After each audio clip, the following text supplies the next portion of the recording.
പ്രാർത്ഥന കേൾക്കണമേ കർത്താവേ, എൻ യാചന നൽകണമേ കർത്താവേ, എൻ യാചന നൽകണമേ. Price the Lord. കർത്താവായ യേശുക്രിസ്തുവിന്റെ നാമത്തിൽ എല്ലാവർക്കും എൻ്റെ സ്നേഹവന്ദനം. അല്പസമയ ചിന്തയ്ക്കായി നമുക്കൊരു വേദഭാഗം എടുക്കാം. കർത്താവ് നമ്മളെ അനുഗ്രഹിക്കട്ടെ. ഉപവാസ പ്രാർത്ഥന എല്ലാവരുടെയും ജീവിതത്തിൽ അനുഗ്രഹമായി തീരും. God bless you. നമുക്ക് ലൂക്കോസിന്റെ പുസ്തകം 18-ാം അധ്യായം 1 മുതലുള്ള വാക്യം ഞാൻ വായിക്കുകയാണ്. മടുത്തു പോകാതെ എപ്പോഴും പ്രാർത്ഥിക്കണം എന്നുള്ളതിന് അവൻ അവരോട് ഒരു രൂപം പറഞ്ഞത്. ദൈവത്തെ ഭയവും മനുഷ്യനെ ശങ്കയുമില്ലാത്ത ഒരു ന്യായാധിപൻ ഒരു പട്ടണത്തിലുണ്ടായിരുന്നു. ആ പട്ടണത്തിൽ ഒരു വിധവയും ഉണ്ടായിരുന്നു. അവൾ അവന്റെ അടുക്കൽ ചെന്ന് എന്റെ പ്രതിയോഗിയോട് പ്രതിക്രിയ നടത്തി രക്ഷിക്കണമേ എന്ന് പറഞ്ഞു. അവന് കുറെ കാലത്തേക്ക് മനസ്സിലായിരുന്നു. പിന്നെ അവൻ, എനിക്ക് ദൈവത്തെ ഭയവും മനുഷ്യനെ ശങ്കയുമില്ല, എങ്കിലും വിധവ എന്നെ അസഹ്യമാക്കുന്നത് കൊണ്ട് ഞാൻ അവളെ പ്രതിക്രിയ നടത്തി രക്ഷിക്കും എന്ന് പറഞ്ഞു. സ്തോത്രം. ഹല്ലേലൂയ. കർത്താവ് ഈ വചനം കൊണ്ട് നമ്മുടെ ജീവിതത്തിൽ ഉദ്ദേശിക്കുന്നത് എന്താണ് എന്ന് നാം തിരിച്ചറിയുക. ഹല്ലേലൂയ. സ്തോത്രം. പ്രാർത്ഥനയുടെ ശക്തി എന്താണെന്നും ഒരു മനുഷ്യൻ ദൈവത്തിന്റെ പാദപീഠത്തിൽ പ്രാർത്ഥിക്കുവാൻ തുടങ്ങിയാൽ ജീവിതത്തിൽ ഉണ്ടാക്കുന്ന മാറ്റം എന്താണെന്നുമാണ് ലൂക്കോസിന്റെ പുസ്തകം 18-ാം അധ്യായത്തിൽ പഠിപ്പിക്കുന്നത്. അത് ഒന്ന്, മടുത്തു പോകാതെ പ്രാർത്ഥിക്കുന്ന ഒരു പ്രാർത്ഥനാ ജീവിതം നമുക്ക് ഉണ്ടാകേണ്ടിയിരിക്കുന്നു. സ്തോത്രം. എന്തുകൊണ്ടാണ് അനേകരുടെ ജീവിതത്തിൽ മടുത്തു പോകാതെ പ്രാർത്ഥിക്കുവാൻ കഴിയാത്തത്? Price the Lord. ഹല്ലേലൂയ. അതിന്റെ കാരണമെന്ന് പറയുന്നത്, അവർ പരിശുദ്ധാത്മാവിനെ പ്രാപിച്ചിട്ടില്ല. അവർ കർത്താവിന്റെ പൂർണ്ണ രക്ഷയിലേക്ക് വന്നിട്ടില്ല. അവർക്ക് നിത്യജീവനെ കുറിച്ചൊരു വെളിപ്പാടില്ല. അവർക്ക് ആഴമായ ദൈവശക്തി പ്രാപിക്കാൻ അതുകൊണ്ട് അത് കാരണം കഴിയാതെ വന്നിട്ടുണ്ട്. സാധാരണ പ്രാർത്ഥനകൾ, അതായത് ജൽപ്പനം ചെയ്യുന്നത് പോലെ പാരമ്പര്യ പ്രാർത്ഥനകളൊക്കെയും ഉണ്ട്, പല പ്രാർത്ഥനകളും. പക്ഷെ ആത്മാവിലെ പ്രാർത്ഥന, പരിശുദ്ധാത്മാവിന്റെ ശക്തിയിലെ പ്രാർത്ഥനയാണ് നമുക്ക് എപ്പോഴും ജീവിതത്തിൽ വിടുതൽ നൽകുന്നത്. സ്തോത്രം. ഹല്ലേലൂയ. ആ പ്രാർത്ഥനയെക്കുറിച്ച് യേശു അവിടെ തന്റെ ശിഷ്യന്മാരോട് ഒരു ഉപമ പറഞ്ഞ് അവരെ പറഞ്ഞു പഠിപ്പിക്കുകയാണ്. നിങ്ങൾ എങ്ങനെ പ്രാർത്ഥിക്കണം. Price the Lord. ഹല്ലേലൂയ. പലരും പ്രാർത്ഥിക്കാറുണ്ട്, പക്ഷേ പലരുടെയും പ്രാർത്ഥന മടുപ്പ് വരുമ്പോൾ എഴുന്നേറ്റ് പോകുന്ന പ്രാർത്ഥനയാണ്. 5 മിനിറ്റ് പ്രാർത്ഥിച്ചാൽ, 10 മിനിറ്റ് പ്രാർത്ഥിച്ചാൽ പിന്നെ അങ്ങോട്ട് പ്രാർത്ഥിക്കാൻ മടുപ്പ് തോന്നാറുണ്ട്, അല്ലേ? അതാണ് മനുഷ്യന്റെ അവസ്ഥ. സ്തോത്രമല്ല. രക്ഷിക്കപ്പെട്ട് സ്നാനപ്പെട്ട് ആത്മാഭിഷേകം പ്രാർത്ഥിച്ച് വചനത്തിന്റെ ആഴങ്ങളിലേക്ക് ഇറങ്ങി യഥാർത്ഥമായി ദൈവത്തെ സേവിക്കുന്ന ഒരു ദൈവത്തിന്റെ പൈതൽ, ആ പൈതലിന്റെ പ്രാർത്ഥനയെ കുറിച്ചാണ് ദൈവത്തിന്റെ ആത്മാവ് ലൂക്കോസിന്റെ പുസ്തകം 18-ാം അധ്യായത്തിൽ രേഖപ്പെടുത്തിയിരിക്കുന്നത്. ശിഷ്യന്മാരോട് പറഞ്ഞു, ഇങ്ങനെ പറഞ്ഞു കൊടുക്കുകയാണ്, ഒരു ഉപമയിട്ട് പറയുകയാണ്. ഉപമ എന്ന് പറയുമ്പോൾ തീർച്ചയായും എന്തായാലും അതിനകത്തൊരു സത്യം ഉണ്ടായിരിക്കും. അതിന് ദൈവം ഉദാഹരണമായിട്ട് നമുക്ക് തന്നിരിക്കുന്നത് ഒരു കഥാപാത്രത്തെയാണ്. കഥാപാത്രം ഒരു വിധവ. സ്തോത്രം. ഹല്ലേലൂയ. വിധവയെ കുറിച്ച് നാം പഠിക്കുമ്പോൾ, അവൾ ഹല്ലേലൂയ ഹസ്ബൻഡ്, പുരുഷനില്ലാത്ത അല്ലെങ്കിൽ ഭർത്താവില്ലാത്ത ഒരു സഹോദരി. സ്തോത്രം. എന്ന് പറഞ്ഞാൽ അവളെ സംബന്ധിച്ചിടത്തോളം ഈ ലോകത്തിൽ മറ്റാരെയും ശ്രദ്ധിക്കേണ്ട ആവശ്യമില്ല. സ്തോത്രം. അവൾക്ക് ഹല്ലേലൂയ വേറെ ആരും ശ്രദ്ധിക്കേണ്ട ആവശ്യമില്ല. അവളെയും വേറെ ആരും ശ്രദ്ധിക്കാറുമില്ല. കാരണം എന്ന് പറഞ്ഞാൽ അവൾ ദൈവത്തിന്റെ പാദപീഠത്തിൽ സമയം കണ്ടെത്തുവാൻ അല്ലെങ്കിൽ വിധവയ്ക്ക് കഴിയും. സ്തോത്രം. അവൾ ദൈവത്തോട് ചേർന്ന് വന്ന ഒരു വിധവയാണ് എങ്കിൽ അവൾക്ക് ദൈവത്തോട് ചേർന്നിരിക്കുവാൻ കഴിയും. അപ്പോൾ അവൾക്ക് കൂടുതലായി മടുത്തു പോകാതെ പ്രാർത്ഥിക്കുവാൻ കഴിയും. കാരണം എന്ന് പറഞ്ഞാൽ അവളുടെ പ്രതിയോഗി, അവളുടെ ശത്രുവിൽ നിന്നും അവൾക്ക് ഒരു കാര്യം നടത്തിയെടുക്കണമെങ്കിൽ അവൾക്ക് ഒരു കാരണവശാലും മറ്റാരോടും ഒന്നും പറയാനില്ല. കാരണം പുരുഷനുണ്ട് എങ്കിൽ പുരുഷനോട് പോയി പറയാം, ഹസ്ബൻഡിനോട് പോയി പറയാം, എനിക്ക് കാര്യം നടത്താം. പക്ഷെ ഹസ്ബൻഡ് ഇല്ലാത്തത് കൊണ്ട് അവളെ സംബന്ധിച്ചിടത്തോളം അവളുടെ പുരുഷൻ ഏക കർത്താവായ നമ്മുടെ കർത്താവ് തന്നെയാണ്. സ്തോത്രം. ആ കർത്താവിനോടല്ലാതെ അവൾക്ക് മറ്റൊന്നുമില്ല. സിയാവിന്റെ പുസ്തകത്തിൽ നിന്റെ കർത്താവാകുന്നു നിന്റെ ഭർത്താവ് എന്നൊരു വചനം നമ്മൾ വായിക്കുന്നുണ്ട്. സിയാവിന്റെ പുസ്തകത്തിൽ അതുകൊണ്ട് ആ വചനം. സ്തോത്രം. അതേപോലെ തന്നെ ഇവൾക്ക് ഇപ്പോൾ ഇവളുടെ കർത്താവാണ് ഇവളുടെ ഭർത്താവ്. അങ്ങനെ ഇരിക്കുന്ന ഒരു സഹോദരിയെ യേശു എടുത്ത് കാണിച്ചിട്ട് നമ്മോട് വ്യക്തമായി സംസാരിക്കുകയാണ്, നാം പ്രാർത്ഥനയ്ക്ക് മടുപ്പില്ലാത്തവരായിരിക്കണം. സ്തോത്രം. അങ്ങനെയെങ്കിൽ എന്തൊക്കെ അത്ഭുതങ്ങൾ, എന്തൊക്കെ വിടുതലുകളാണ് നമ്മുടെ ജീവിതത്തിൽ നടക്കാൻ പോകുന്നത്? നമ്മളിത് കേൾക്കേണ്ടതാണ്. സ്തോത്രം. ഹല്ലേലൂയ. അവിടെ താഴോട്ട് പഠിക്കുമ്പോൾ നിങ്ങൾ വായിച്ചാൽ മതി. ലൂക്കോസിന്റെ പുസ്തകം 18-ാം അധ്യായം പിന്നത്തിൽ നിങ്ങൾ വായിച്ചാൽ മതി. എന്നാൽ ഈ വചനം കേൾക്കുമ്പോൾ ശ്രദ്ധിക്കേണ്ട മറ്റൊരു കാര്യം എന്ന് പറയുന്നത്, ഇവൾ തീഷ്ണതയോടെ പ്രാർത്ഥിച്ചു, ഇവൾ പരിശുദ്ധാത്മാവിൽ പ്രാർത്ഥിച്ചു, ഇവൾ ഏക ഹൃദയത്തോടെ പ്രാർത്ഥിച്ചു, ഇവൾ ആത്മാവിൽ പോരാടി പ്രാർത്ഥിച്ചു. കാരണം ഇവൾക്ക് അപ്പുറം ഇപ്പുറം ശ്രദ്ധിക്കേണ്ട ആവശ്യമില്ല. ഇവൾക്കൊരു കാര്യം നടത്തിയെടുക്കണം, പക്ഷെ സഹായിക്കുവാൻ ആരുമില്ല. ലോകത്തിൽ ഏതു വിധവയെ നമ്മൾ പഠിച്ചാലും അവളെ സംബന്ധിച്ചിടത്തോളം അവൾക്ക് മറ്റൊരാളുമായി മറ്റൊരു സംസാരിക്കാൻ ഒരു ഉത്തരവാദിത്വം നടത്തപ്പെട്ട ഒരാൾ ഉണ്ടായിരിക്കില്ല. കാരണം അതാണ് അവളുടെ ബാക്ക്ഗ്രൗണ്ട്, അതായിരിക്കും അവളുടെ സിറ്റുവേഷൻ. അങ്ങനെ ഇരിക്കുമ്പോൾ അവൾ ദൈവത്തോടുകൂടെ അടുത്തു വരുന്ന ഒരു സഹോദരിയാണ് എങ്കിൽ അവളെ വെച്ചാണ് യേശു ഈ കാര്യം നമ്മളോട് പറഞ്ഞിരിക്കുന്നത്. നമ്മുടെ ജീവിതത്തിലും പ്രാർത്ഥനാ ജീവിതത്തിൽ എങ്ങനെയായിരിക്കണം നമ്മൾ ദൈവസന്നിധിയിൽ പോരാടേണ്ടത്, എങ്ങനെയാണ് നാം മുന്നോട്ട് വരേണ്ടത്. നമ്മൾ 5 മിനിറ്റ് പ്രാർത്ഥിക്കുന്ന വ്യക്തിയാണോ, 2 മിനിറ്റ് പ്രാർത്ഥിക്കുന്ന വ്യക്തിയാണോ, അതോ 10 മിനിറ്റ് പ്രാർത്ഥിക്കുന്ന വ്യക്തിയാണോ? എന്നാൽ പ്രാർത്ഥനയെക്കുറിച്ച് യേശു ശിഷ്യന്മാരെ പഠിപ്പിച്ചത് നിങ്ങൾ മടുത്തു പോകാതെ പ്രാർത്ഥിക്കേണ്ടി വരും. മടുത്തു പോകാതെ ഒരു മനുഷ്യൻ പ്രാർത്ഥിക്കണമെങ്കിൽ തീർച്ചയായും അവിടെ ഒരു ആത്മമനുഷ്യനായിരിക്കണം. സ്തോത്രം, ഹല്ലേലൂയ. സാധാരണക്കാരനായ ഒരു മനുഷ്യന്റെ പ്രാർത്ഥന, രക്ഷിക്കപ്പെടാത്ത ഒരു വ്യക്തിയുടെ പ്രാർത്ഥന, ദൈവത്തോട് അത്ര വലിയ അടുപ്പമില്ലാത്ത ഒരു വ്യക്തിയുടെ പ്രാർത്ഥന 10 മിനിറ്റ് കൊണ്ടും 15 മിനിറ്റ് കൊണ്ടും തീരും. കാരണം എന്തെന്ന് കേട്ടാൽ അവർക്ക് പരിചയമുള്ള ആൾക്കാരുടെ പേര് പറഞ്ഞു കഴിഞ്ഞാൽ അവരുടെ പ്രാർത്ഥന അവിടെ കൊണ്ട് അസ്തമിക്കുകയാണ്. പിന്നത്തതിൽ പറയുവാൻ വാക്കുകളില്ല, അവർക്ക് മറ്റൊരു ആത്മീക ഗൈഡൻസും കിട്ടാറില്ല. എന്നാൽ ആത്മാവിൽ പ്രാർത്ഥിക്കുന്ന വ്യക്തികളോട് ചോദിച്ചാൽ അവർ പറയും, എങ്ങനെയാണ് മടുത്തു പോകാതെ പ്രാർത്ഥിക്കുന്നത്. എൻ്റെ ജീവിതത്തിലെ പല അനുഭവങ്ങളും ഇതിൽ ആധാരമാണ്. സ്തോത്രം, ഹല്ലേലൂയ. മടുത്തു പോകാതെ പ്രാർത്ഥിക്കുന്ന ജീവിത സാഹചര്യം എൻ്റെ ജീവിതത്തിലുമുണ്ട്. പലപ്പോഴും ദൈവസന്നിധിയിൽ മണിക്കൂറുകളോളം ഇരിക്കുന്ന ഒരു മനുഷ്യനാണ് ഞാൻ. എനിക്കറിയാം ആ പ്രാർത്ഥനയുടെ ആഴങ്ങളിലേക്ക് ഇറങ്ങി ചെല്ലുമ്പോൾ യേശു പറഞ്ഞതിന്റെ മഹത്വം എന്താണെന്നും യേശുവിന്റെ സ്നേഹത്തിന്റെ ആഴം എന്താണെന്നും പ്രാർത്ഥനാ ജീവിതത്തിൽ നമുക്ക് മനസ്സിലാക്കും. 1 മണിക്കൂർ പ്രാർത്ഥിച്ചു, 2 മണിക്കൂർ പ്രാർത്ഥിച്ചു, 3 മണിക്കൂർ പ്രാർത്ഥിച്ചു, 4 മണിക്കൂർ പ്രാർത്ഥിച്ചു എങ്കിലും പിന്നെയും പ്രാർത്ഥിക്കുവാനൊക്കെ നമുക്ക് ആത്മാവിൽ വളരെ ഗൈഡൻസ് കിട്ടാറുണ്ട്, പ്രാർത്ഥനാ മുറിയിൽ ഇരിക്കാറുണ്ട്. അതിന്റെ അനുഭവം ഉള്ളതുകൊണ്ട് ഈ വിധവയെക്കുറിച്ച് യേശു പറയുമ്പോൾ എനിക്കും കാര്യങ്ങൾ മനസ്സിലാക്കുന്നുണ്ട്. ഹല്ലേലൂയ.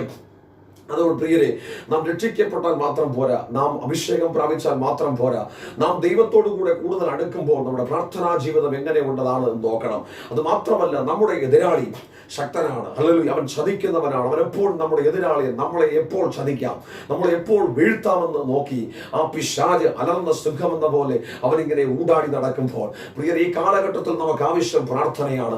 പ്രാർത്ഥനയുടെ അഭിഷേകം പ്രാപിക്കാത്ത ആരെങ്കിലും എന്നെ ഈ കേൾക്കുന്നുവെങ്കിൽ നിങ്ങൾ ഇന്ന് പകൽ സമർപ്പിക്കണം. ദൈവമേ, ദൂതന്റെ മുമ്പിൽ ഞാൻ എന്നെ സമർപ്പിക്കുകയാണ്. എനിക്കൊരു പ്രാർത്ഥനാ വീരനായി മാറണം. എനിക്കൊരു അഭിഷേകത്തിന്റെ നിറവിൽ ദൈവത്തെ സേവിക്കണം. മണിക്കൂറുകൾ ഇടപെടാതെ പ്രാർത്ഥിക്കുന്ന ഒരു പ്രാർത്ഥനാ സ്വഭാവമുള്ള ഒരു ദൈവമനുഷ്യനായി എനിക്ക് മാറണം. അങ്ങനെയെങ്കിൽ നിങ്ങളുടെ ജീവിതത്തിൽ സംഭവിക്കുന്ന വിടുതലുകളെ കുറിച്ച് പറയാം. ഇവൾ വളരെ നേരം പ്രാർത്ഥിച്ചു, പക്ഷെ ഇവൾക്ക് ഒരു ന്യായാധിപന്റെ കയ്യിൽ നിന്ന് ന്യായം കിട്ടുവാറുണ്ട്. അവനാണെങ്കിൽ ഏതൊരു തരത്തിലും ഇവളോട് ന്യായം കാണിക്കുന്നില്ല, അവന്റെ ഹൃദയം അനങ്ങുന്നില്ല. എന്നാൽ ഒന്ന് മനസ്സിലാക്കൂ, കുറെ നാള് അവൾ ഇങ്ങനെ സ്ഥിരതയോട് പ്രാർത്ഥിച്ചു, ദൈവസ്ഥിരതയെ താഴ്ത്തി ഏൽപ്പിച്ച് പ്രാർത്ഥിച്ചു, നിഷ്കളങ്ക മനസാക്ഷി പ്രാർത്ഥിച്ചു. അവളുടെ പ്രാർത്ഥനയ്ക്ക് ഒരു ഗ്യാപ്പില്ലായിരുന്നു. അവൾ പ്രാർത്ഥിച്ചു കൊണ്ടേയിരുന്നു. ആ പ്രശ്നത്തിനൊരു പരിഹാരം കിട്ടുന്നത് വരെ അവൾ ആത്മാവിൽ പോരാടി. നിങ്ങളുടെ ജീവിതത്തിൽ അങ്ങനെ ഒരു ആത്മാവിലെ പോരാട്ടമുണ്ടോ? അതോ നിങ്ങൾ പിശാചുമായിട്ട് പോരാടുന്നവരാണോ? അതോ നിങ്ങൾ ദൈവവുമായി ദൈവസന്നിധിയിൽ പ്രാർത്ഥനാമുറിയിൽ പോരാടുന്നവരാണോ? പ്രാർത്ഥനാമുറിയിൽ പോരാടുന്നവരാണ് എങ്കിൽ ദൈവത്തിന്റെ ആത്മാവ് സ്പഷ്ടമായി പറയുന്നു, പിശാച് നിങ്ങളുടെ കാൽ കീഴാകും. റോമാലേഖനം 16:20 പറയുന്നു, സമാധാനത്തിന്റെ ദൈവം വേഗത്തിൽ സാത്താനെ നിങ്ങളുടെ കാലിന്റെ കീഴിൽ ചവിട്ടും. സ്തോത്രം, ഹല്ലേലൂയ. യേശുവിന്റെ ജീവിതം പഠിക്കുമ്പോൾ യേശു രാത്രി മൊത്തം പ്രാർത്ഥിക്കുമായിരുന്നു.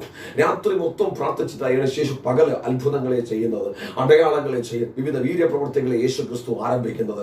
സ്തോത്രം. അങ്ങനെയെങ്കിൽ യേശു രാത്രി മൊത്തം പ്രാർത്ഥിച്ചതിനു ശേഷം ശിഷ്യന്മാരെ ഉപദേശിക്കുമായിരുന്നു. സ്തോത്രം.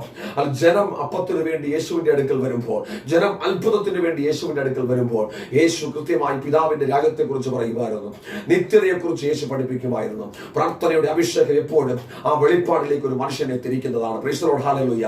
എന്നാൽ ഈ ജൈവവചനം കേൾക്കുന്ന ഏതെങ്കിലും ഒരു വ്യക്തി ഈ ദൈവസന്നിധിയിൽ ഇന്ന് പകൽ താഴ്ത്തുന്നുവെങ്കിൽ തീർച്ചയായും ഈ ഉപവാസ പ്രാർത്ഥനയുടെ വിടുതൽ നിങ്ങളുടെ ജീവിതത്തിൽ അനുഗ്രഹമായി തീരുക തന്നെ ചെയ്യും. ഈ ദിവസങ്ങളിൽ ഒരിക്കൽ കൂടെ ദൈവസന്നിധിയിൽ താഴ്ത്താം. ഈ വിധവ മണിക്കൂറുകൾ പ്രാർത്ഥിച്ചു, അവൾ ദിവസങ്ങളോളം പ്രാർത്ഥിച്ചു, അവൾ ആത്മാവിൽ പോരാടി പ്രാർത്ഥിച്ചു. ന്യായാധിപനെ കുറിച്ച് പറയുന്ന ഒരു വാക്കിതാണ്, അവന് മനസ്സില്ലായിരുന്നു. പ്രാർത്ഥിക്കുന്ന പ്രാർത്ഥനയുടെ ശക്തി ഇവൾ നിർത്തിയില്ല, സ്ഥിരതയോടെ പ്രാർത്ഥിച്ചു. സ്തോത്രം. ഇവൾക്ക് ആരെയും നോക്കുവാനില്ല പ്രിയരെ. സ്തോത്രം. ഇവൾക്ക് ആരെങ്കിലും നോക്കുവാനുണ്ടെങ്കിൽ ഒരിക്കലും ഇവൾ പ്രാർത്ഥിക്കില്ലായിരുന്നു. മനുഷ്യന്റെ മുഖത്തേക്ക് നോക്കുവാനില്ലാത്തത് കൊണ്ട് അവൾ സ്ഥിരത മനോഭാവത്തോടെ പ്രാർത്ഥിച്ചു. ആത്മാവിൽ പോരാടി പ്രാർത്ഥിക്കുന്ന അനേക ദൈവത്തിന്റെ മക്കളെ ഞാൻ കണ്ടിട്ടുണ്ട്, അനേക സുവിശേഷകന്മാരെ ഞാൻ കണ്ടിട്ടുണ്ട്, അനേക സഹോദരന്മാരെ കണ്ടിട്ടുണ്ട്, അനേക സഹോദരിമാരെ കണ്ടിട്ടുണ്ട്. നിങ്ങളുടെ പ്രാർത്ഥന ഒരിക്കലും വ്യർത്ഥമാകില്ല, നിങ്ങളുടെ ആരാധന ഒരിക്കലും വ്യർത്ഥമാകില്ല. ഇടയാകില്ല. നിങ്ങൾ മടുത്തു പോകാതെ പ്രാർത്ഥിച്ചുകൊണ്ടിരിക്കുന്ന വ്യക്തിയാണോ? അങ്ങനെയെങ്കിൽ നിങ്ങൾ തുടർന്നും പ്രാർത്ഥിക്കും. നിങ്ങളുടെ പ്രാർത്ഥന നിർത്തരുത്. നിങ്ങളുടെ പ്രശ്നം മാറിയില്ല എന്ന് പറഞ്ഞ്, നിങ്ങളുടെ പ്രയാസം മാറിയില്ല എന്ന് പറഞ്ഞ്, എനിക്ക് ദൈവം നീ ന്യായം തന്നില്ല എന്ന് പറഞ്ഞ് നിങ്ങൾ ഒരിക്കലും വഴിമാറി പോകരുത്. കാരണം നിങ്ങൾ വഴിമാറി പോകുന്നിടത്തായിരിക്കും അടുത്ത സെക്കൻഡിലായിരിക്കും ദൈവം നിങ്ങളുടെ വിടുതൽ വെച്ചേക്കുന്നത്. സ്തോത്രം. നിങ്ങൾ നിങ്ങളുടേതായ ബുദ്ധിയിൽ മാറിപ്പോയാൽ പരിശുദ്ധാത്മാവിന് നിങ്ങളുടെ ജീവിതത്തിൽ ഒന്നും ചെയ്യാൻ കഴിയില്ല. പിന്നെ നിങ്ങൾ ഒന്നേന്ന് പ്രാർത്ഥിച്ച് തുടങ്ങേണ്ടി വരും. നിങ്ങളെ ഏൽപ്പിച്ച ദൗത്യത്തിനനുസരിച്ച് ദൈവസന്നിധിയിൽ വിശ്വസ്തയോടും സ്ഥിരതയോടും കൂടെ, ഏകാഗ്രത ഹൃദയത്തോടും കൂടെ നിങ്ങൾ കേൾപ്പിച്ചു കൊടുത്ത് സ്ഥിരതയോടെ പ്രാർത്ഥിക്കുവാൻ നിങ്ങൾ കഴിയുമെങ്കിൽ ദൈവം നിങ്ങളുടെ ജീവിതത്തിൽ മാറ്റങ്ങൾ വരുത്തും. അത് മാത്രമല്ല, നിങ്ങൾക്ക് വേണ്ടി ആരെങ്കിലും പ്രാർത്ഥിക്കുന്നുണ്ടോ? അങ്ങനെയെങ്കിൽ നിങ്ങൾ ആ വ്യക്തി എന്റർടൈൻ ചെയ്യണം. ഹല്ലേലൂയ. കാരണം എന്താണെന്നറിയാമോ? പ്രാർത്ഥന ഒരു സാധാരണമല്ല. സ്തോത്രം. നിങ്ങൾക്ക് ആരെങ്കിലും 1 ലക്ഷം രൂപ, 2 ലക്ഷം രൂപ, 2 കോടി രൂപ തരാമെന്ന് പറഞ്ഞാൽ ആ വ്യക്തിയുടെ കൂടെ നിങ്ങൾ എത്രത്തോളം ഉത്സാഹം കാണിക്കും? അതിനേക്കാളും ഡബിൾ, അതിനേക്കാളും 10 ഇരട്ടി ഉത്സാഹം കാണിക്കണം. അല്ലെങ്കിൽ ഒന്നും തരത്തില്ല. നിങ്ങൾക്ക് വേണ്ടി ആരെങ്കിലും നിഷ്കളങ്ക മനസാക്ഷിയിൽ, ആത്മാവിന്റെ ഐക്യതയിൽ, ആത്മശക്തിയിൽ പ്രാർത്ഥിക്കുന്നെങ്കിൽ ആ പ്രാർത്ഥനയ്ക്ക് നിങ്ങളൊരു സപ്പോർട്ട് കൊടുക്കണം. കാരണം എന്താണെന്നറിയാമോ? മറ്റൊന്നും കൊണ്ടല്ല, ആ പ്രാർത്ഥന നിങ്ങളുടെ ജീവിതത്തെ മാറ്റും. നിങ്ങളും ഒരു പ്രാർത്ഥനാ മനുഷ്യനായി മാറും. നിങ്ങളും പ്രാർത്ഥിക്കുന്ന ഒരു വ്യക്തിയായി മാറും. നിങ്ങളും വചനം പഠിക്കുന്ന ഒരു വ്യക്തിയായി മാറും. നിങ്ങളും പ്രതിസന്ധികളെ കാണുമ്പോൾ പ്രാർത്ഥിച്ച് ജയമെടുക്കുന്ന ഒരു പ്രാർത്ഥന വീരയായി മാറാൻ, ഒരു പ്രാർത്ഥന മനുഷ്യനായി മാറുവാൻ സാധ്യതയുണ്ട്. അതുകൊണ്ട് പ്രാർത്ഥിക്കുന്ന ഏത് വ്യക്തി, ഏത് സാഹചര്യത്തിൽ, ഏത് പട്ടണത്തിലുണ്ടെങ്കിലും അത് നിങ്ങൾ അവരെ ബഹുമാനിക്കുക, അവരോട് സഹകരിക്കുക. നിങ്ങൾ ശക്തമായി നിങ്ങളും ഒരു പ്രാർത്ഥനാ മനുഷ്യനായി മാറുക. എപ്പോഴും പ്രാർത്ഥിക്കുന്ന വ്യക്തിയുടെ കൂടെ ചേർന്നാൽ നമ്മൾ ഒരു പ്രാർത്ഥനാ മനുഷ്യനായി മാറുവാൻ സാധ്യതകൾ വളരെയേറെയാണ്. ഈ വിധവ അങ്ങനെ ആത്മാവിൽ പ്രാർത്ഥിച്ചു. കുറെ കാലത്തേക്ക് വചനം പഠിപ്പിക്കുന്നു, കുറെ കാലത്തേക്ക് ഈ മനുഷ്യന് മനസ്സിലായിരുന്നു പ്രിയരെ. കുറെ കാലം ഇവന്റെ ഹൃദയം ഇവൾക്ക് അനുകൂലമായി തിരിഞ്ഞില്ല. പക്ഷെ ഒരു ദിവസം ഹല്ലേലൂയ, ഈ ന്യായാധിപന്റെ ഹൃദയം അനങ്ങാൻ തുടങ്ങി. അവൻ ചലിക്കാൻ തുടങ്ങി. കാരണം വിധവ എന്നെ വന്ന് മുഖത്തടിക്കും. കാരണം എവിടെയോ ഇരുന്ന് പ്രാർത്ഥിക്കുന്ന ഒരു വിധവ, ഏതോ രാജ്യത്തിൽ ഇരുന്ന് പ്രാർത്ഥിക്കുന്ന ഒരു വ്യക്തി, ഏതോ സ്ഥലത്തിരുന്ന് കണ്ണുനീരോടെ കരയുന്ന ഒരു വ്യക്തി. പക്ഷെ ഈ വ്യക്തി, ഈ മനുഷ്യൻ, ഈ ന്യായാധിപന്റെ ഹൃദയത്തിനകത്തും ഒരു കുത്തിട്ടു. ഹല്ലേലൂയ. ഈ വിധവ മുഖത്തടിക്കും, അല്ലെങ്കിൽ ഞാൻ ഇവൻ ഈ കാര്യം നടത്തി കൊടുത്തില്ലെങ്കിൽ എന്റെ മുഖത്തടിക്കുമെന്നൊരു ഭയം അവൻ എങ്ങനെ ഉണ്ടായി പ്രിയരെ? പലപ്പോഴും നമ്മൾ മാനുഷികമായി പലരുടെയും കാല് പിടിച്ച് നടക്കാത്ത കാര്യം, പലരുടെയും പുറകെ പോയിട്ട് നടക്കാത്ത കാര്യം പ്രാർത്ഥനാ മുറിയിൽ നടക്കുമെന്ന് ദൈവത്തിന്റെ വചനം നമ്മളെ പഠിപ്പിക്കുന്നു. മനുഷ്യന്റെ പുറകെ നടന്ന് നമ്മുടെ കാലം പോക്കുന്നത് മതി, അല്ലെങ്കിൽ സാഹചര്യങ്ങളുടെ പുറകെ നടന്ന് നമ്മുടെ കാലം പോക്കുന്നതിനേക്കാളും പ്രാർത്ഥനാ മുറിയിൽ ഒന്ന് സ്ഥിരത കാണിക്കാമോ? പ്രാർത്ഥനാ മുറി സ്ഥിരതയോടെ മടുത്തു പോകാതെ പ്രാർത്ഥിക്കാമോ? അങ്ങനെയെങ്കിൽ നീ കർത്താവിനെ അറിഞ്ഞത് വെറുതെ ആകില്ല. ദൈവദാസന്മാർ തിരിച്ചറിയുക, ഈ കാലഘട്ടത്തിൽ പ്രാർത്ഥന അനിവാര്യമാണ്. ലോകം വളരെ നാശത്തിലേക്ക് നീങ്ങിക്കൊണ്ടിരിക്കുമ്പോൾ രാജ്യത്തിന് ആവശ്യം പ്രാർത്ഥനയാണ്, ലോകത്തിന് ആവശ്യം പ്രാർത്ഥനയാണ്, ദൈവമക്കൾക്ക് ആവശ്യം പ്രാർത്ഥനയാണ്, എല്ലാവർക്കും ആവശ്യം പ്രാർത്ഥനയാണ്. പ്രാർത്ഥനയിലൂടെ വെളിപ്പെടുന്ന ദൈവിക അഭിഷേകം അത് സാധാരണമല്ല. ഏത് രാജ്യത്തിലിരിക്കുന്ന മനുഷ്യനെയും, ഏത് രാജ്യങ്ങൾ താണ്ടിയിരിക്കുന്ന മനുഷ്യനെയും ഒറ്റ സെക്കൻഡിൽ സ്വാധീനിക്കാൻ കഴിയും പ്രാർത്ഥനയുടെ ശക്തിക്കും. സ്തോത്രം. അതുകൊണ്ട് സ്ഥിരതയോടെ പ്രാർത്ഥിക്കാം. എനിക്ക് മനസ്സിലായ ഒരു കാര്യം, ഈ വിധവയ്ക്ക് ഒത്തിരി സമയമുണ്ടായിരുന്നു. കാരണം അവൾക്ക് ആരെയും ഡിപ്പെൻഡ് ചെയ്യാനില്ല. അങ്ങനെ ഇരിക്കുമ്പോൾ അവൾക്ക് കാര്യം നടത്തി കൊടുക്കുവാൻ ദൈവമല്ലാതെ മറ്റാരുമില്ല. ഒരു സഹോദരി എടുത്തു നോക്കുമ്പോൾ അവൾ വിവാഹം കഴിഞ്ഞ് പുരുഷന്റെ വീട്ടിലേക്ക് പോയി കഴിഞ്ഞാൽ അവിടെ വെച്ച് യാദർച്ഛിക പുരുഷൻ നഷ്ടപ്പെട്ടു പോവുകയാണ്. പിന്നെ ഇവൾക്ക് തിരിച്ച് അല്ലെങ്കിൽ പ്രമാണം അനുസരിച്ച് പിന്നെ ഇവൾക്ക് തിരിച്ച് വീട്ടിലോട്ട് കടന്നു പോയത് കൊണ്ട് യാതൊരു കാര്യവുമില്ല. ആരും ഇവളെ അംഗീകരിക്കാൻ പോകുന്നില്ല.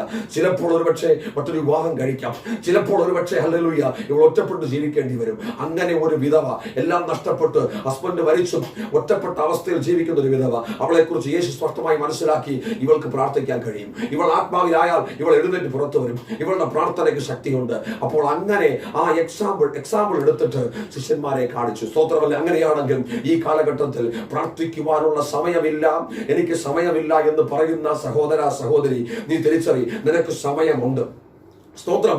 നിനക്ക് പ്രാർത്ഥിക്കുവാൻ സമയമുണ്ട്, പക്ഷേ നീ സമയം കണ്ടെത്തുന്നില്ല. സമയം കണ്ടെത്തി പ്രാർത്ഥിക്കുന്നവനാണ് പ്രാർത്ഥനാ വീരൻ. സമയം കണ്ടെത്തി പ്രാർത്ഥിക്കുന്നവനാണ് പ്രാർത്ഥനാ മനുഷ്യൻ എന്ന് പറയുന്നത്. ജീവിത സാഹചര്യങ്ങളിൽ സമയമില്ല എന്ന് പറഞ്ഞ് നമുക്ക് പോകാം. പക്ഷെ പരിശുദ്ധാത്മാവ് വ്യക്തമായി പറയുന്നു, നീ സമയം കണ്ടെത്തി രാവും പകലും കരയുവാൻ ഈ ദിവസങ്ങളിൽ ഏൽപ്പിച്ചു കൊടുക്കുക. അവിടെ അടുത്ത അവന്റെ 7-ാമത്തെ വാക്യത്തിൽ പറയുന്നു, അല്ലെങ്കിൽ 6-ാമത്തെ, അനീതിയുള്ള ന്യായാധിപൻ പറയുന്നത് കേൾപ്പിൻ. ദൈവമോ രാപ്പകൽ തന്നോട് നിലവിളിക്കുന്നതിന്റെ വൃതന്മാരുടെ കാര്യത്തിൽ ദീർഘക്ഷമയുള്ളവനായാലും അവനെ പ്രതിക്രിയ നടത്തി രക്ഷിക്കുകയില്ലയോ? അനീതിയുള്ള ന്യായാധിപന് വിധവയുടെ പ്രാർത്ഥന ശക്തിപ്പെട്ടപ്പോൾ, വിധവ ആത്മാവിൽ പോരാടി പ്രാർത്ഥിച്ചപ്പോൾ, വിധവയ്ക്ക് ന്യായം നടത്തി കൊടുക്കുവാൻ ഇവന്റെ ഹൃദയത്തോട് ദൈവം പറഞ്ഞു കഴിഞ്ഞപ്പോൾ ഇവൻ സ്വയമായി പറയുകയാണ്, അനീതിയുള്ള ന്യായാധിപൻ നമ്മോട് പറയുകയാണ്, അവൻ പറയുന്നൊരു വാക്കാണ്, ദൈവമോ രാപ്പകൽ തന്നോട് നിലവിളിക്കുന്ന ആരായിരുന്നാലും, രാപ്പകൽ തന്നോട് നിലവിളിക്കുന്ന തന്റെ വൃതന്മാരുടെ കാര്യത്തിൽ, ആരായിരുന്നാലും എന്നല്ല, തന്റെ വൃതൻ എന്ന് പറഞ്ഞാൽ ആരാണ്? ദൈവത്തിന്റെ വൃതസ്ഥൻ, ദൈവത്തിനു വേണ്ടി വിളിക്കപ്പെട്ടവൻ, ദൈവത്തിനു വേണ്ടി വിളിച്ചു ചേർക്കപ്പെട്ടവൻ, അവന്റെ പേരാണ് വൃതൻ. രക്ഷിക്കപ്പെട്ടവൻ, ദൈവത്തിനു വേണ്ടി വിളിക്കപ്പെട്ടവൻ. റോമാലേഖനത്തിൽ വചനം പറയും, ദൈവത്തെ സ്നേഹിക്കുന്നവർക്കും നിർണയപ്രകാരം വിളിക്കപ്പെട്ടവർക്കും സകല നന്മയ്ക്കായി കൂടി വ്യാപരിക്കുന്നു. ജീവിതത്തിൽ നന്മയാകുന്നത് എങ്ങനെയാണ്? ദൈവം വിളിച്ചവർക്കാണ് നന്മ, ദൈവം സ്നേഹിക്കുന്നവർക്കാണ് നന്മ, ദൈവത്താൽ തിരഞ്ഞെടുക്കപ്പെട്ടവർക്കാണ് നന്മ. ഇവിടെ അത് തന്നെയാണ് പറയുന്നത്. തന്നോട് നിലവിളിക്കുന്ന ഈ ന്യായാധിപൻ പറയുക, ഒരു പ്രാർത്ഥനയില്ലാത്ത മനുഷ്യൻ, ഒരു അഭിഷേകമില്ലാത്ത മനുഷ്യൻ, ഒരു ലോക മനുഷ്യനായ ഈ ന്യായാധിപൻ പറയുന്ന ഒരു വാക്കാണ് പ്രിയരെ, അതിന് വളരെ സ്പഷ്ടമായി തൊട്ടു. ദൈവമോ തന്നോട് നിലവിളിക്കുന്ന തന്റെ വൃതന്മാരുടെ കാര്യം. സ്തോത്രം. ആരാണ്? തന്റെ വൃതൻ, ദൈവത്തിന്റെ വൃതസ്ഥൻ. സ്തോത്രം. ദൈവത്തിന്റെ വൃതസ്ഥനായി മാറുവാൻ നിങ്ങൾ ആഗ്രഹിക്കുന്നുവോ? ദൈവത്തിന്റെ വൃതസ്ഥനായി മാറി നിങ്ങൾ പ്രാർത്ഥിക്കുവാൻ ആഗ്രഹിക്കുന്നു. അത് ന്യായാധിപന് ഒരു വെളിപ്പാട് കിട്ടി. ആ വെളിപ്പാട് ഇതാണ്, അവൻ ലോക മനുഷ്യനാണ്, പക്ഷെ വിധവയുടെ പ്രാർത്ഥനയുടെ ശക്തി അവൻ മനസ്സിലായി കഴിഞ്ഞപ്പോൾ തന്നോടൊപ്പം ചേർന്ന് വ്രതമെടുത്ത് വ്രതസ്ഥവോടെ വൃതനായി മാറുന്ന ഒരു വൃതന്റെ പ്രാർത്ഥനയ്ക്ക് പവർ ഉണ്ടെന്ന് വ്യക്തമായിട്ട് ന്യായാധിപന് മനസ്സിലായെങ്കിൽ, ഇന്ന് പകൽ ഈ വചനം കേൾക്കുന്ന ദൈവത്തിന്റെ മക്കളോട് ഞാൻ ആത്മാവിൽ പറയുന്നു, നിങ്ങൾക്ക് വേണ്ടി ഏതെങ്കിലും വൃതന്മാർ പ്രാർത്ഥിക്കുന്നുണ്ടോ? നിങ്ങളുടെ ജീവിതം മാറും. നിങ്ങളും ഒരു പ്രാർത്ഥന മനുഷ്യനായി മാറാൻ സാധ്യതയുണ്ട്. കാരണം പ്രാർത്ഥിക്കുന്നവന് മാത്രമേ, പ്രാർത്ഥിക്കുന്ന വ്യക്തിയോട്, ഒരു വൃതസ്ഥന് മാത്രമേ, അല്ലെങ്കിൽ ദൈവസന്നിധിയിൽ അല്ലെങ്കിൽ തന്നോട് നിലവിളിക്കുന്ന, രാവും പകലും തന്നോട് നിലവിളിക്കുന്ന തന്റെ വൃതന്മാരുടെ കാര്യത്തിൽ എത്ര കാലം വിടുതൽ തടഞ്ഞു വെച്ചാലും, അല്ലെങ്കിൽ എത്ര ദീർഘക്ഷമയോടെ ദൈവം ഇരുന്നാലും, വചനം പറയുന്നു വേഗത്തിൽ പ്രതിക്രിയ നടത്തി രക്ഷിച്ചിരിക്കും എന്ന് പറഞ്ഞാൽ, കുറച്ചു കാലത്തേക്ക് പ്രാർത്ഥനയിൽ വിടുതലൊന്നും കണ്ടില്ലെന്ന് വരാം, കുറെ മാസങ്ങൾ ചിലപ്പോൾ ഒന്നും നമ്മൾ കണ്ടില്ലെന്ന് വരാം. എന്നാലും നിങ്ങൾ ഒരിക്കലും മാറി പോകരുത്, ഒരിക്കലും നിങ്ങൾ സഞ്ചരിച്ചു പോകരുത്. നിങ്ങൾ പ്രാർത്ഥന നിർത്തരുത്, നിങ്ങൾ ഉപവാസം നിർത്തരുത്, നിങ്ങൾ വചനധ്യാനം നിർത്തരുത്, ദൈവത്തോടുള്ള ഏകാഗ്രത നഷ്ടപ്പെടുത്തി കളയരുത്, മനുഷ്യന്റെ മുഖം നോക്കി ദൈവത്തെ വിട്ടുപിരിയരുത്. നമ്മുടെ മുൻപിൽ വരുന്ന അനേകം മനുഷ്യരുടെ മുഖം നോക്കി, മനുഷ്യരുടെ വാക്ക് നോക്കി ഒരിക്കലും നമ്മൾ എന്ത് ചെയ്യരുത്, അല്ലെങ്കിൽ ആത്മീയതയെ തട്ടിക്കളയരുത്. ഇവിടെ വിധവയുടെ പ്രത്യേകത എന്താണ്? അവൾക്ക് ആരുടെ മുഖത്ത് നോക്കാനില്ല, അവൾക്ക് ദൈവം മാത്രമേ ഉണ്ടായിരുന്നുള്ളൂ. നിങ്ങളുടെ മനോഭാവം അങ്ങനെ ആയിരിക്കട്ടെ. സാഹചര്യം വരുമ്പോൾ, പ്രതിസന്ധികൾ വരുമ്പോൾ പലരുടെയും മുഖം നോക്കാൻ പിശാച് നമ്മളോട് പറയും, പലരുടെയും വാക്കുകൾ കേൾക്കാൻ പിശാച് നമ്മളോട് പറയും. പക്ഷേ ദൈവത്തിന്റെ വാക്കും ദൈവത്തിന്റെ ആലോചനയും പ്രാർത്ഥനയുടെ ശക്തിക്ക് മാത്രമേ നമ്മളെ പുറത്തെടുക്കാൻ പറ്റൂ പ്രിയരെ. അതുകൊണ്ട് ദിവസങ്ങളിൽ പ്രാർത്ഥനയ്ക്ക് ശക്തിയുണ്ട്, പ്രാർത്ഥനയ്ക്ക് മഹത്വമുണ്ട്, പ്രാർത്ഥനയ്ക്ക് മാത്രമേ രാജ്യങ്ങളുടെ മേൽ ജയമെടുക്കാൻ കഴിയൂ, പ്രാർത്ഥനയ്ക്ക് മാത്രമേ കുടുംബങ്ങളുടെ മേൽ ജയമെടുക്കാൻ കഴിയൂ, പ്രാർത്ഥനയ്ക്ക് മാത്രമേ പൈശാചിക പോരുകളുടെ മേൽ ജയമെടുക്കാൻ കഴിയും, പ്രാർത്ഥനയ്ക്ക് മാത്രമേ അല്ലെങ്കിൽ തകർച്ചകളിൽ നിന്ന് എഴുന്നേൽപ്പിക്കാൻ കഴിയൂ, പ്രാർത്ഥനയ്ക്ക് മാത്രമേ ഒരുത്തനെ മുറിവ് കിട്ടാൻ കഴിയൂ. പ്രാർത്ഥിക്കുന്നവനാണോ നീ? നിന്റെ കുടുംബ രക്ഷ പ്രാപിക്കും. പ്രാർത്ഥിക്കുന്നുവെങ്കിൽ പൈശാചിക തന്ത്രങ്ങൾക്ക് നിന്റെ മേൽ ഒരു അധികാരവുമില്ല എന്ന് ഇന്ന് പകൽ തിരിച്ചറിയണമെന്ന് ഈ ആത്മാബുദ്ധി ഉപദേശിക്കുകയാണ്. ഏത് കാലഘട്ടങ്ങളിൽ നമ്മൾ എടുത്തു നോക്കിയാൽ പ്രാർത്ഥിക്കുന്നിടത്ത് ദൈവത്തിന്റെ മഹത്വമുണ്ട്. അതുകൊണ്ട് നിങ്ങൾ ഒരു പ്രാർത്ഥനാ മനുഷ്യനായി മാറണം. ഈ ദിവസങ്ങളിൽ നിന്റെ പ്രാർത്ഥന മാറ്റണം. രാവിലെ എഴുന്നേറ്റ് ജോലിക്ക് പോകുന്നതിന് മുമ്പ് പ്രാർത്ഥിക്കുവാൻ സമയമില്ലെന്ന് നിങ്ങൾ പറയരുത്.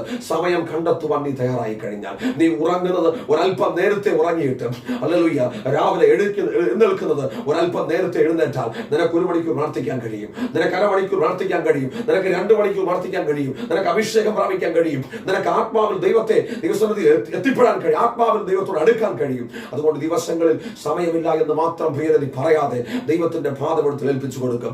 നിന്റെ കുടുംബത്തിൽ പ്രശ്നമുണ്ടോ? നിനക്ക് ബിസിനസ്സിൽ പ്രശ്നമുണ്ടോ? നിന്റെ ജോലിയിൽ പ്രശ്നമുണ്ടോ? നിന്റെ കുഞ്ഞുങ്ങൾക്ക് പ്രശ്നമാണോ? നിനക്ക് വല്ലാത്ത വേദനയുണ്ടോ? ആരും സഹായിക്കാനില്ലെന്ന് നീ പറയുന്നുവോ? പ്രാർത്ഥനയല്ലാതെ നിന്റെ എഴുന്നേൽപ്പിന് മറ്റൊന്നും ഉദാഹരണമല്ല എന്നും ആത്മാവ് പ്രവചിക്കുന്നു. ഈ ഉപവാസ പ്രാർത്ഥന നിന്റെ ജീവിതത്തിൽ വിടുതലാണ്. ഈ ഉപവാസ പ്രാർത്ഥന നിന്റെ കുടുംബത്തിൽ വിടുതലാണ്. ഈ വചനം നിന്റെ കുടുംബത്തിനകത്തേക്ക് ഇറങ്ങും, നിന്റെ തലമുറകളിലേക്ക് ഇറങ്ങും, നിന്റെ ഏത് വിഷയത്തെ സ്പർശിക്കും. പ്രാർത്ഥിക്കുവാൻ നീ തയ്യാറായാൽ എഴുന്നേൽപ്പിക്കുവാൻ സ്വർഗത്തിലെ ദൈവം തയ്യാറാണ്. Praise the Lord, hallelujah. അതിന്റെ അടുത്ത താഴത്തെ വാക്യത്തിൽ പറയുന്നു, ഹല്ലേലൂയ, 8ാമത്തെ വാക്യം, വേഗത്തിൽ അവരെ പ്രതിക്രിയ നടത്തി രക്ഷിക്കും എന്ന് ഞാൻ നിങ്ങളോട് പറയുന്നു. എന്നാൽ മനുഷ്യപുത്രൻ വരുമ്പോൾ അവൻ ഭൂമിയിൽ വിശ്വാസം കണ്ടെത്തുമോ എന്ന് കർത്താവ് പറഞ്ഞു. സ്തോത്രം. എന്താണ്? ദീർഘക്ഷമയോടെ പ്രാർത്ഥിക്കണമെങ്കിൽ ഒരു മനുഷ്യന് അതിശക്തമായ വിശ്വാസം ആവശ്യം തന്നെയാണ്. അനേകരുടെ പ്രശ്നം എന്താണ്? പ്രാർത്ഥിച്ച് മുന്നോട്ട് പോകുമ്പോൾ ജീവിതത്തിൽ ഏതൊരു തരത്തിൽ ഹല്ലേലൂയ മുന്നോട്ട് പോകുമ്പോഴും ജീവിതത്തിൽ ഹല്ലേലൂയ ഒരു വിടുതൽ അവർക്ക് പ്രാപിക്കാൻ കഴിയാതെ വരുമ്പോൾ അവരുടെ വിശ്വാസം തണുത്ത് അവരുടെ ജീവിതം മറ്റൊരു ലെവലിലേക്ക് മാറുകയാണ്. എന്നാൽ പ്രാർത്ഥിക്കുവാൻ കഴിയുന്ന ഒരു വ്യക്തി വിശ്വാസത്തിൽ വളരേണ്ടിയിരിക്കുന്നു. വിശ്വാസത്തോടുകൂടിയ പ്രാർത്ഥന നീതിമാനെ ഹല്ലേലൂയ വിടുവിക്കുമെന്ന്, അല്ലെങ്കിൽ അവൻ പാപം ചെയ്തിട്ടുണ്ടെങ്കിൽ ദൈവം അവനോട് ക്ഷമിക്കുമെന്ന് ദൈവത്തിന്റെ വചനം നമ്മളെ പറയുന്നു. ഹല്ലേലൂയ. വിശ്വാസത്തോടുകൂടിയ പ്രാർത്ഥന നമ്മുടെ ജീവിതത്തിൽ ഒരു വിടുതലിന് കാരണമാകും. ഹല്ലേലൂയ. വിശ്വാസത്തോടുകൂടെ പ്രാർത്ഥിക്കുവാൻ സ്വർഗ്ഗത്തിലെ ദൈവം നമ്മളെ സഹായിക്കട്ടെ. ആത്മാവിൽ പോരാടി പ്രാർത്ഥിക്കുവാൻ സ്വർഗ്ഗത്തിലെ ദൈവം നമ്മളെ സഹായിക്കട്ടെ. ഈ ദിവസങ്ങളിൽ വിശ്വാസമുള്ള പ്രാർത്ഥനയുള്ളവരായി ദീർഘക്ഷമയോടെ ഹല്ലേലൂയ തന്റെ വൃതന്മാരുടെ കാര്യത്തിൽ ദൈവം എത്ര ദീർഘക്ഷമയോടെ ഇരുന്നാലും അവനെ വേഗത്തിൽ പ്രതിക്രിയ നടത്തി രക്ഷിക്കും. അവസാനം ആ വിധവയ്ക്ക് വിടുതൽ കിട്ടി. അവൾ പ്രാർത്ഥിച്ചപ്പോൾ ന്യായാധിപന്റെ ഹൃദയം ഉടഞ്ഞു. അങ്ങനെയെങ്കിൽ ഈ ദിവസങ്ങളിൽ നമുക്ക് ഒരുമിച്ച് പ്രാർത്ഥിക്കാം, നമുക്ക് ഒരുമനപ്പെട്ട് പ്രാർത്ഥിക്കാം. പ്രാർത്ഥനയ്ക്ക് മറ്റൊരു പോയിന്റ് ഉണ്ട്.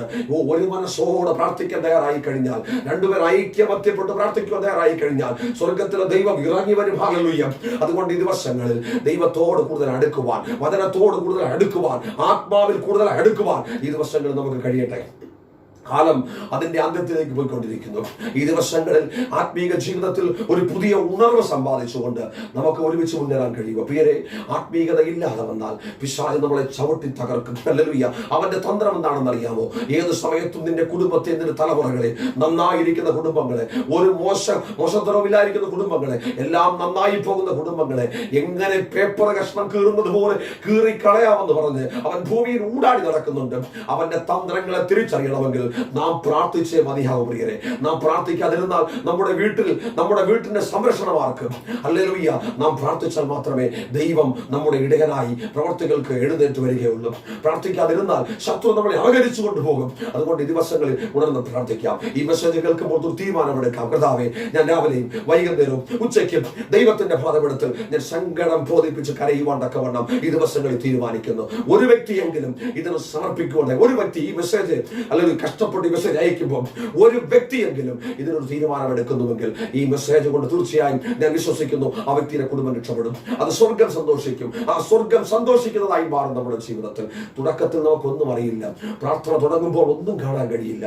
വിധവ പ്രാർത്ഥന തുടങ്ങിയപ്പോൾ അവൾക്കൊന്നും കാണാൻ കഴിഞ്ഞില്ല പ്രിയരെ. പക്ഷേ അവൾ പ്രാർത്ഥന ശക്തിപ്പെട്ടു കഴിഞ്ഞപ്പോൾ, അവളുടെ പ്രാർത്ഥന ആത്മാവിൽ പോരാടി ശക്തിപ്പെട്ട് അവൾ മടുത്തു പോകാതെ ആത്മാവിൽ പോരാടി കഴിഞ്ഞപ്പോൾ അവളുടെ പ്രാർത്ഥനയ്ക്ക് അതിശക്തമായ വിടുതൽ കിട്ടി. അതിന്റെ താഴത്തെ വാക്യത്തിൽ പഠിപ്പിക്കുന്നു, അതേ അത്ര തീഷ്ണമായി മടുത്തു പോകാതെ പ്രാർത്ഥിച്ചു ആ വിടുതൽ പ്രാപിക്കണമെങ്കിൽ നമ്മുടെ ജീവിതത്തിൽ ക്രിസ്തുവിലെ വിശ്വാസം വർദ്ധിക്കണം.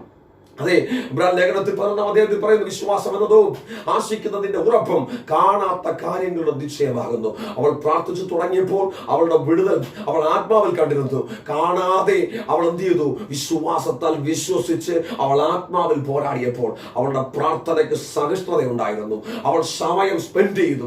അവൾക്ക് മടുപ്പില്ലായിരുന്നു. അവളുടെ വിശ്വാസം വർദ്ധിച്ചു. തീഷ്ണതയോടെ അവൾ കാത്തിരുന്നു. തക്ക സമയത്ത് ന്യായാധിപന്റെ ഹൃദയം അനുകൂലമാകുക മാത്രമല്ല, അതേ ന്യായാധിപൻ പറയുന്നു, ദൈവമോ രാപ്പകൽ ആ ദൈവത്തിന്റെ പാദപീഠത്തിൽ നിലവിളിക്കുന്ന വൃതന്മാരെ കുറിച്ച് പോലും ഒരു വെളിപ്പാട് ന്യായാധിപന് കിട്ടി. ഞാൻ വിശ്വസിക്കുന്നു ഈ വിധവയുടെ പ്രാർത്ഥനയാ. ഒരു ദൈവത്വം ഇല്ലാത്ത ഈ മനുഷ്യൻ വൃതന്മാരുടെ വെളിപ്പാട്, വൃതന്മാരെ കുറിച്ച് പോലും ദൈവത്തോട് ചേർന്നിരിക്കുന്നവർ ശക്തിയുള്ളവരാണെന്നും അവർ പ്രാർത്ഥിച്ചാൽ വിടുതലുണ്ടെന്നും ഈ ന്യായാധിപന് ബോധ്യമായെങ്കിൽ നമുക്കൊന്ന് ഒരുങ്ങിക്കൂടെ? ഈ ദിവസങ്ങളിൽ നമുക്കൊന്ന് ഒരുങ്ങിക്കൂടെ? ദൈവത്തോട് അടുത്തിരിക്കുന്നവർ, ദൈവത്തിന്റെ വൃതന്മാർ, അവരുടെ പ്രാർത്ഥനയ്ക്ക് ശക്തിയുണ്ട് എന്ന് ഈ ഒരു പ്രാർത്ഥനയും ഇല്ലാത്ത ഈ ന്യായാധിപന് മനസ്സിലായെങ്കിൽ തീർച്ചയായും നമ്മുടെ ജീവിതത്തിലും ഒരു വെളിപ്പാട് അകത്തോട്ട് കയറട്ടെ.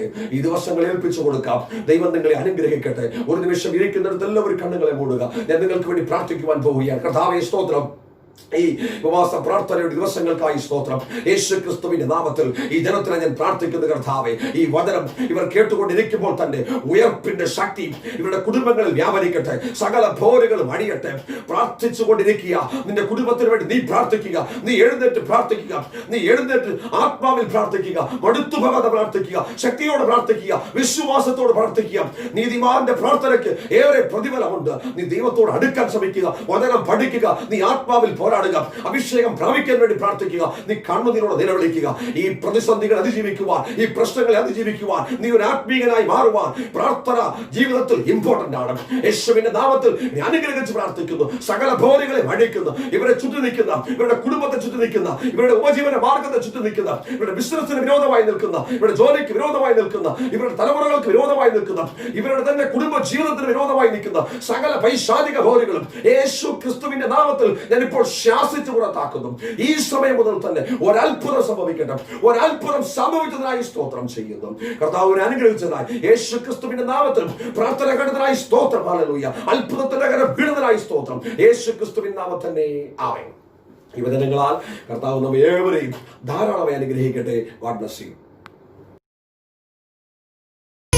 ഭൃത്യരനേകരിൻ പ്രാർത്ഥന കേട്ടു നീ, ഭൃത്യരനേകരിൻ പ്രാർത്ഥന കേട്ടു നീ, ഉത്തരം നൽകിയതോർത്തത്യാദരം തൃപ്പാദം തേടിയിടുന്നീ, അത്യാദരം തൃപ്പാദം തേടിയിടും.